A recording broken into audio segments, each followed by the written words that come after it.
بسم اللہ الرحمن الرحیم۔ ایاک نعبد و ایاک نستعین۔ غریبوں کے خون پہ سینے سے خیرات، ایک خاموش استحصال۔ میں ہوں ریاض گیلانی اور آپ دیکھ رہے ہیں گیلانی میڈیا۔ دوستو، جب بھی دنیا میں خیرات، امداد یا خدمت کے نام پر کوئی تنظیم سرگرم ہوتی ہے، دل چاہتا ہے دعا دی جائے ایسے لوگوں جو اپنے وسائل دوسروں کے لیے وقف کر دے، بے لوث نیک نیتی سے کام کریں، واقعی قابل ستائش ہوتے ہیں۔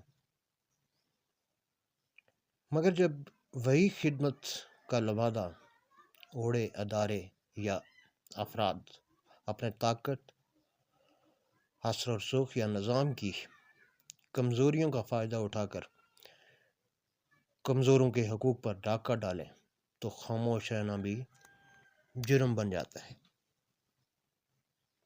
آج میں ایک ایسے معاملے پر قلم اٹھا رہا ہوں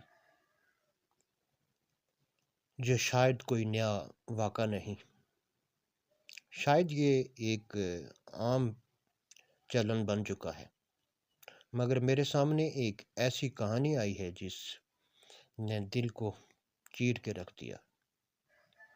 میں اس کہانی میں نہ کسی فرد کا نام لے رہا ہوں، نہ کسی ادارے کا۔ اس کی وجہ ایک ہے، میں نہیں چاہتا کہ میری تحریر سے کسی کی عزت نفس مجروح ہو یا کسی ادارے کی ساکھ بغیر تصدیق متاثر ہو، مگر میں ارباب اختیار، متعلقہ NGOs اور ان کے اہلکاران سے براہ راست مخاطب ہوں، اشارے سے، دلیل سے، انصاف کی امید کے ساتھ۔ یہ کہانی ایک دیہی علاقے کی ہے۔ وہاں ایک غریب آدمی برسوں کی مشقت اور خوابوں کے بعد NGO کے تعاون سے اپنا چھوٹا سا مکان بنوانے کی امید باندھ بیٹھا۔ NGO نے اعلان کیا، ہم مکان بنائیں گے، فنڈ منظور ہو چکا، خطیر رقم مختص ہو چکی۔ اس کے بعد مقامی سطح پر ایک ٹھیکیدار کو ذمہ داری دی گئی، کام کا آغاز ہوا۔ لیکن اس آغاز میں ہی وہ خاموش جال بچھ چکا تھا جسے بعد میں کوئی نہ سمجھ سکا۔ ٹھیکیدار نے مقامی سفید پوش لوگوں کو شامل کیا۔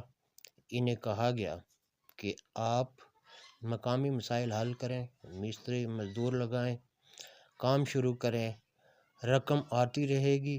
شروع میں ایک معمولی رقم دی گئی جس سے تھوڑی بہت اشیاء خریدی گئی۔ پھر مزید رقم کے لیے سفید پوش نے قرض لیے، مقامی دکانداروں سے سامان لیا، مستری مزدوروں کو آدار پر بلایا، اور پھر دن رات محنت، خون پسینہ، مزدوروں کی مشقت، سفید پوش کی عزت سب لگا کر مکان کھڑا ہو گیا۔ لیکن ادھر مکان مکمل ہوا، ادھر ایک دن ٹھیکیدار چند اہم افراد کو لے آیا، مکان کی تصویریں بنوائیں، بیانات لیے، چابیاں مالک کے ہاتھ میں رکھیں اور خیرات کی تصویر مکمل کر کے فنڈ وصول کر لیا۔ اس کے بعد کیا ہوا؟ سب غائب۔ مقامی لوگ، مستری مزدور، سفید پوش، سب منتظر رقم کا مطالبہ کیا تو جواب ملا، یہ NGOs کا نہیں، ٹھیکیدار کا معاملہ ہے۔ ٹھیکیدار کہتا ہے، میرے ذمہ کچھ نہیں، جب ہوگا تو دوں گا۔ NGOs کے دفتر میں جانے پر روک دیا گیا، یہ تمہارا اور ٹھیکیدار کا مسئلہ ہے، ادارے کا نہیں۔ میڈیا میں آواز اٹھانے کی کوشش کی گئی تو سفارشیوں کا سیلاب آ گیا، لکھو مت، بدنامی ہوگی، مسئلہ حل ہو جائے گا۔ 1 سال سے زیادہ عرصہ گزر چکا، مزدور آج بھی اپنی مزدوری کے لیے ترس رہے ہیں، سفید پوش آج بھی قرض خواہوں کے دروازے کھٹکھٹا رہا ہے، مستری، دکاندار سب آج بھی اپنے حق کے انتظار میں ہیں۔ دوستو، یہ ایک فرد کی کہانی نہیں، یہ ایک نظام کی کہانی ہے۔ وہ نظام جہاں خدمت کا نام پر اجارہ داری قائم ہوتی ہے، خیرات کے نام پر کاروبار ہوتا ہے اور مدد کے نام پر کمزوریوں کا استحصال کیا جاتا ہے۔ یہاں ایک اہم سوال اٹھتا ہے، جب این جی اوز اور کسی پروجیکٹ کے لیے فنڈز مختص کرتی ہے تو جب وہ مقامی سطح پر عمل درآمد کے لیے ذمہ داری دیتی ہے تو اس کا ایڈٹ کون کرتا ہے؟ اس کا مانیٹرنگ اینڈ ایویلیویشن میکانزم کہاں ہوتا ہے؟ کیا محض تصویریں، بیانات، رپورٹیں کافی ہیں؟ کیا حقیقت میں اس خدمت کے پیچھے ہونے والے جبر، قرض، محنت، استحصال کا کوئی حساب نہیں؟ قانون کے مطابق این جی اوز کا بنیادی مقصد عوام کی خدمت، فلاح و بہبود اور شفافیت ہے۔ پاکستان میں societies registration act 1860، welfare ordinance اور دیگر قوانین کے تحت این جی اوز کا ایڈٹ، سالانہ رپورٹنگ اور جواب دہی لازمی ہے۔ اگر کوئی این جی او یا اس کے ماتحت کوئی اہلکار یا کنٹریکٹر عوامی فنڈز یا عطیات سے ناجائز فائدہ اٹھاتا ہے تو وہ دیانتداری کے خلاف ورزی، فراڈ اور بدعنوانی کے زمرے میں آتا ہے۔ مگر افسوس، جب طاقتوروں کی گٹھ جوڑ مقامی سطح کے دباؤ اور سفارشوں کا نظام بن جائے تو قانون کی شقیں بھی فائلوں میں بند ہو کر رہ جاتی ہیں۔ یہی اس کہانی کا المیہ ہے۔ آج میں اس کالم کے ذریعے، اس ویڈیو کے ذریعے اور سوشل میڈیا پوسٹ کے ذریعے متعلقہ این جی اوز، اس کے ارباب اختیار اور عملے کو اشارہ دے رہا ہوں۔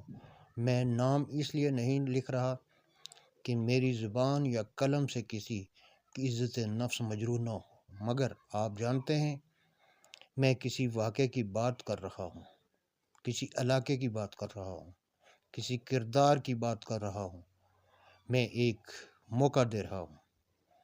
میں درخواست کرتا ہوں، رابطہ کریں، مسئلہ حل کریں، مقامی جرگہ کے تحت مزدوروں، معماروں اور دکانداروں، سفید پوش کی محنت کا معاوضہ ادا کریں۔ یہ حق ہے، خیرات نہیں، یہ قرض ہے، احسان نہیں۔ میں یہ بھی واضح کر دوں، اگر یہ مسئلہ حل نہ ہوا، اگر ان محنت کشوں کا حق ادا نہ ہوا تو میں اپنے اگلے کالم میں، اگلی ویڈیو میں اور اگلی سوشل میڈیا پوسٹ میں تمام نام، تفصیلات، دستاویزات اور گواہوں کے ساتھ سچ کو بے نقاب کرنے پر مجبور ہوں گا۔ یہ کوئی دھمکی نہیں، یہ انصاف کی التجا ہے۔ میں یہ بھی کہنا چاہتا ہوں کہ یہ کہانی محض ایک شخص کی نہیں، یہ سینکڑوں، ہزاروں لوگوں کی کہانی ہے۔ ایک ایسا نظام جو خیرات کے نام پر خون پسینہ چوس رہا ہے، امداد کے نام پر ظلم کر رہا ہے، خدمت نام پر جبر کی نئی شکل لے چکا ہے۔ وقت آ گیا ہے کہ اس احتسال نظام کو للکارا جائے۔ این جی اوز کی نگرانی، شفافیت، احتساب کے مضبوط کیا جائے، فنڈز کے استعمال کی کھلی پڑتال ہو، ہر تصویری رپورٹ کے پیچھے حقیقت کی تصدیق ہو، اور سب سے بڑھ کر اس ملک کے محنت کش غریب سفید پوش کے خون پسینے کو مذاق نہ بنایا جائے۔ خدمت کے نام پر استحصال بند ہو، خیرات کے نام پر کاروبار بند ہو، عوام کے حق میں عوام کا فیصلہ ہو۔ یہ میرا پہلا کالم، پہلی ویڈیو، پہلی پوسٹ۔ اگلا قدم انصاف کے دروازے کھلنے یا سچ کے دروازے کھولنے کا ہوگا۔ فیصلہ آپ کے ہاتھ میں ہے۔ بہت شکریہ۔ ویڈیو پسند آئے تو اسے لائک، شیئر اور کومنٹس کریں اور ارباب اختیار تک ضرور پہنچائیں۔ بہت شکریہ۔